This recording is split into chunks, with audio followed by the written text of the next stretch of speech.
Greetings, trombonists at large. I am the Vagrant Trombone, here today to talk to you about something near and dear to my heart. Trombones, but maybe not this one.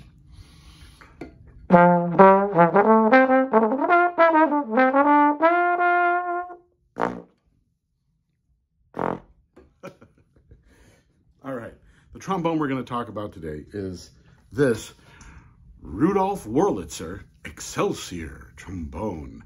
This trombone is an oddity.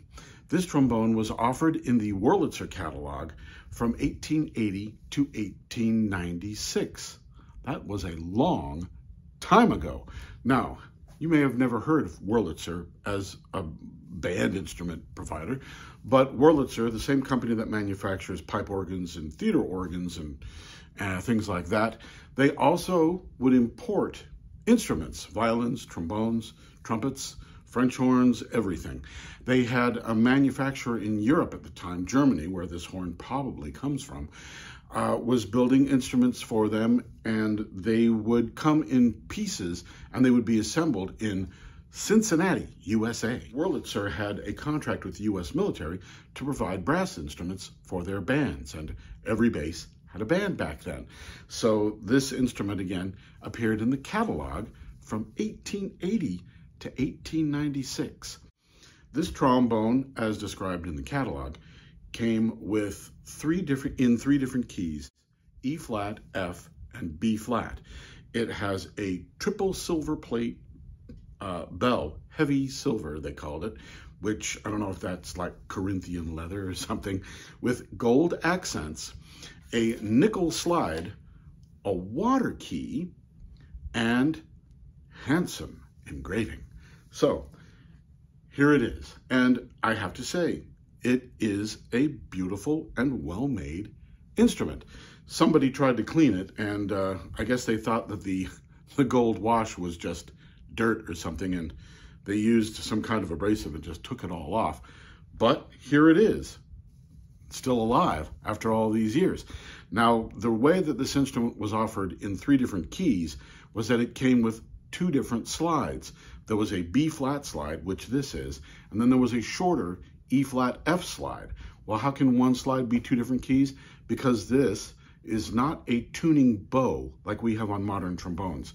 This is a tuning crook, because it can change the key from F to E flat by shortening or lengthening this pipe. It has a little notch cut into it right here so that you can take it from E flat and go to F. So with the shorter slide, which I tried my alto trombone slide on it, and the best I could do was D. So that wasn't very good. Now, as you can see, this is a rather unique instrument, and my father actually owned a Wurlitzer trombone. And have you ever heard of a Wurlitzer trombone? You see them online once in a while, but they don't seem to go for much money, and certainly not an Excelsior model trombone. And have you seen, have you heard of them? No. And the reason why is because, as my father told me with his Wurlitzer trombone, that it dissuaded me from practicing more than it ever persuaded me that I should try to continue playing trombone. Fortunately for my father, he took a couple of lessons, and the teacher looked at it and said, "Get rid of that." And he did. And then he became a very fine trombonist later in life. But this instrument has a couple of interesting things about it. One of them is that it has no slide lock. And it does have the old tubing sleeves over the nickel brass inner slide tubes. And this trombone also has a water key. Now, water keys didn't come standard on American trombones for most manufacturers until the 20s or even the 30s for some models. And this trombone, 1880. There's a picture of it in the catalog. You can see it's even advertised, comes with a water key. So, is this trombone any good? No, it's not much of a trombone. Is it innovative? No, it's not really innovative either. Then why do I have it? Why am I talking about it? Because have you ever seen one in person? And it's in pretty good shape. This thing's 140 years old, possibly, right? It's a survivor. And there are reasons why you should love and respect something. One is because it's brilliant, a wonderful thing. Another is because it's innovative. It marks a change where things shifted for that instrument. And the third is because it's just still here. You got to respect it because it's still here. And like I said, the woman who had this, she's 96 years old. Her daughter bought this from a neighbor whose husband had died. He owned it before then. And he obviously played it. He played it a lot. He's, it's got some definite signs of wear. And it also has a few battle scars as well. So let's give this thing a play, right?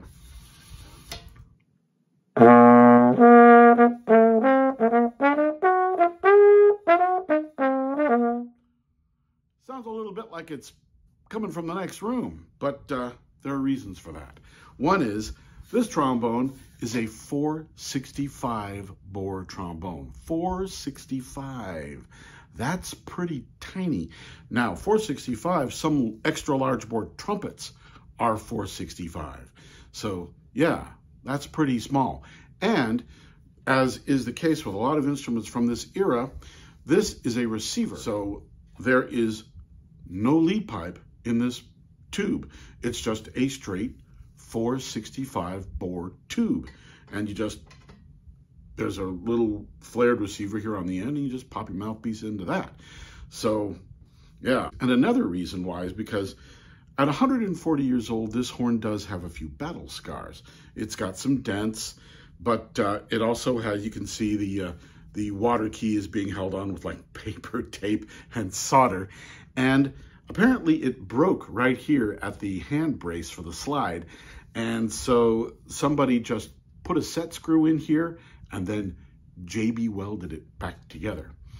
And I've got to say, for its age, if all it needs is some set screw, JB weld, solder, and paper tape, man, it's doing way better than me. I'm not even half the age of this thing. So, yeah, it's doing pretty good. So let's give it a better chance, shall we? Let's try putting it on these Martin slides. This Martin committee slide is the only one I have that will actually press fit into this fitting and hold. I tried my alto trombone slide on it, and it didn't work at all. So,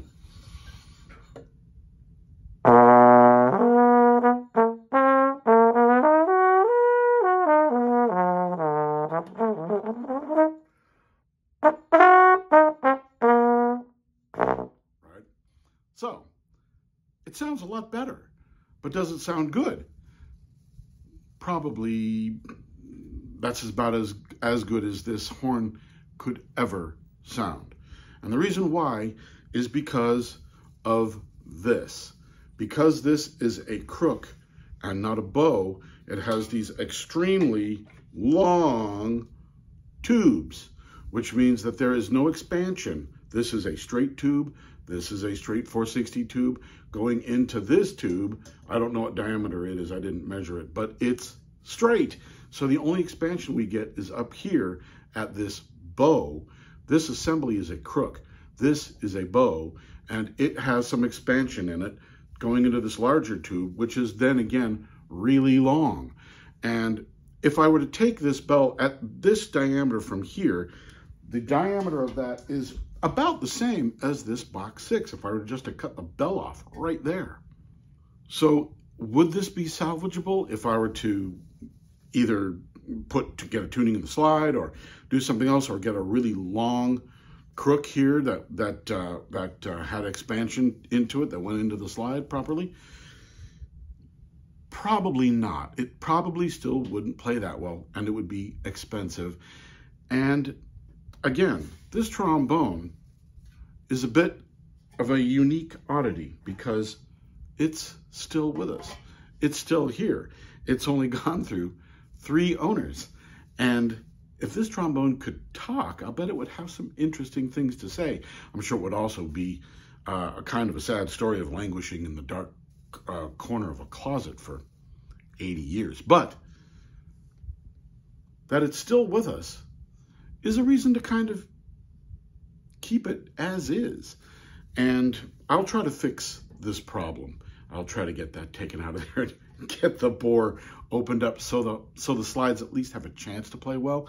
Maybe even put a tuning, put a lead pipe into it so it has a chance to play well. Because every now and then I do clinics, and it might be kind of fun to take this and just to experience the advancements in trombone technology from this instrument in 1880, which at the time of its manufacture, it was a decent trombone. Was it a great trombone? No, but it was a decent trombone. To this trombone, which is my Model 6, or that one back there, the 16, both of which were manufactured in 1932, some 50 years later, and the difference is night and day.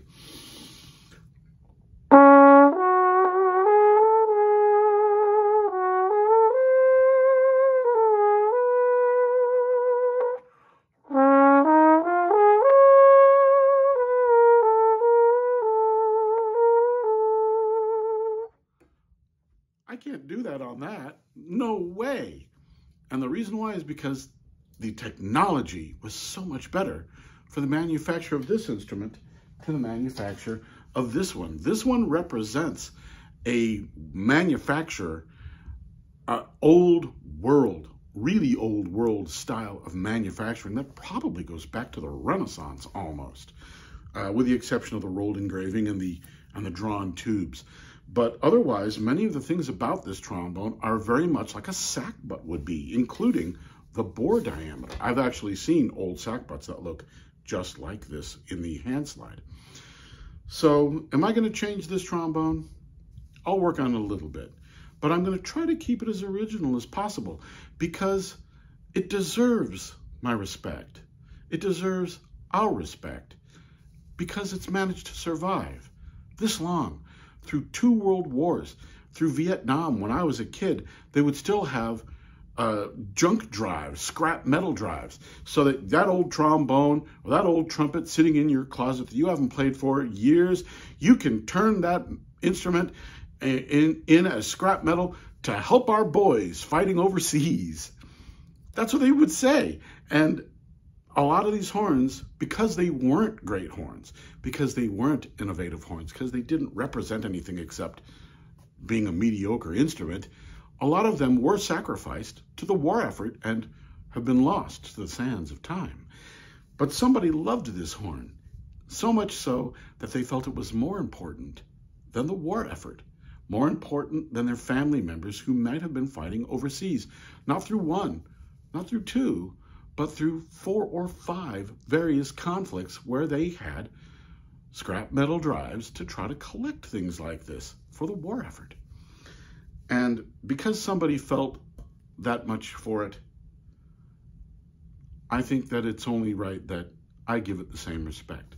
This horn was given to me by a woman. She's 96 years old, and she wanted it to go to somebody who would take care of it and cherish it. And hey, when you see it, why not? But would I suggest that you go out and find yourself a fine triple silver 465 bore with water key Wurlitzer trombone? No, don't do that. Let me do that, because after all, if you don't want to sound like you're playing in the next room before you even start playing,